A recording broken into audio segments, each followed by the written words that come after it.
students. So today's session will discuss about function. Function definition already we have discussed in the previous session. So now in this session we'll discuss what is the pre-image, what is the range of function, domain, which function is not said to be a function, right? So let us again quickly revise the definition of function.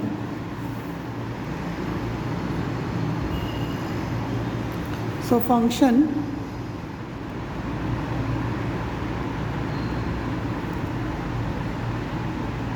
a relation f from set A to set B. So our relation f from set A to set B is said to be function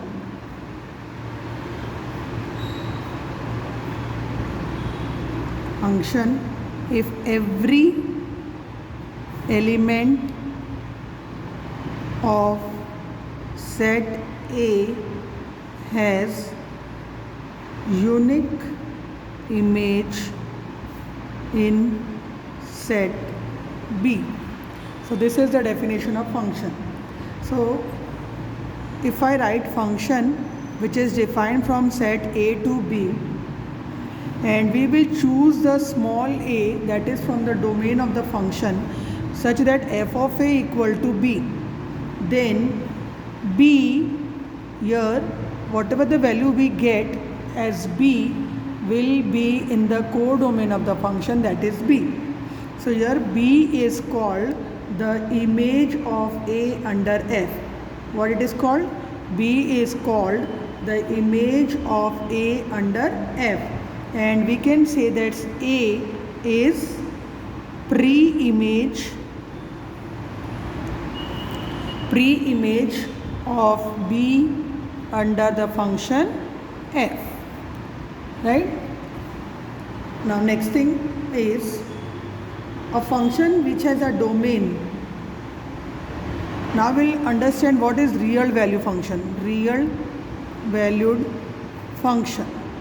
So real value function is a function which has domain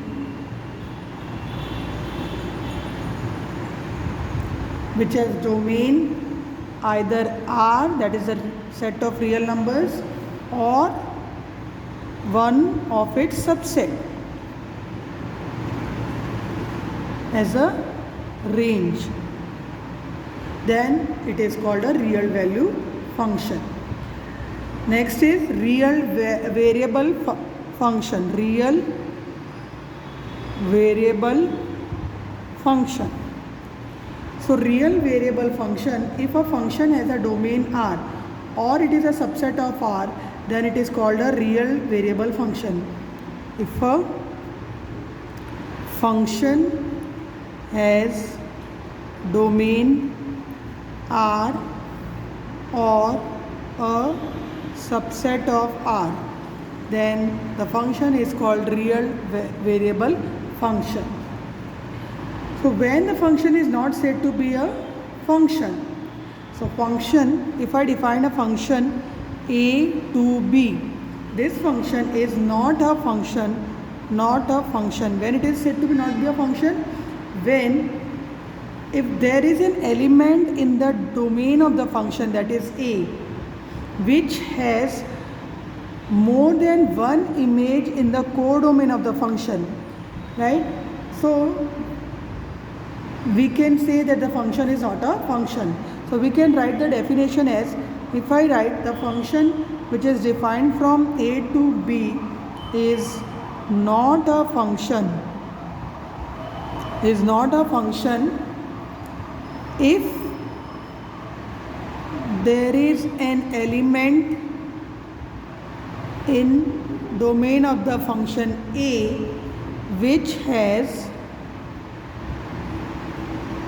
more than one image in B.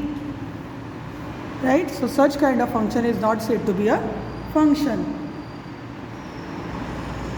Or in the other way also we can say that if I define a function running from A to B, this is not a function, is not a function. If an element in A does not have image in B. If any element of a set A does not have an image in the set B, then also we can say that it is not a function.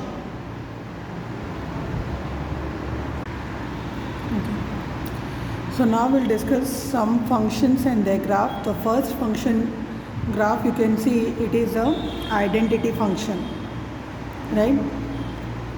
So identity function will define the function which is running from R to R, right? For every x we will choose from the domain of the function R. Function is defined as f of x equal to x.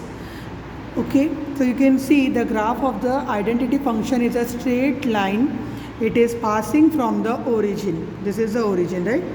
And the domain and the range of this function, domain of the function is R and range of the function is also R. The graph is a straight line passing through the origin. Now we'll see the next is constant function. So for constant function we define the function that is from R to R. For each x that is to be chosen from the domain of the function, here you can see the domain of the function is R, right? And it is defined as f of x equal to c, where c is constant, right? It is a constant function. So here the domain of the function is also R and range is what? It is c, right? Because whatever the value you choose from the domain of the function and substitute in the function, you will get this c only, right?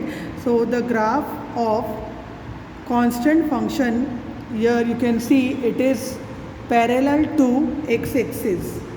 Now if c is constant, right? Here c is a constant. If we have a value of c greater than 0, then the line will be above the x-axis. And if it is less than 0, if I take a condition in which we have a function where the value of c, that is a constant function value, is less than 0, then we'll have a graph which is below the x-axis. And if it is equal to 0, then the graph of the, or we can say the function f equal to c, that is a straight line, will be on the x-axis. Next is modulus function. Now you can see the graph of the modulus function, right? So for modulus function we define the function from R to R. F of x equal to mod of x. We can write it as minus x if x is less than 0, if it is positive when x is greater than 0. So here you can see it is a V-shaped graph. The graph is symmetrical with respect to y-axis. And the graph lies about the x-axis. It is passing through the origin.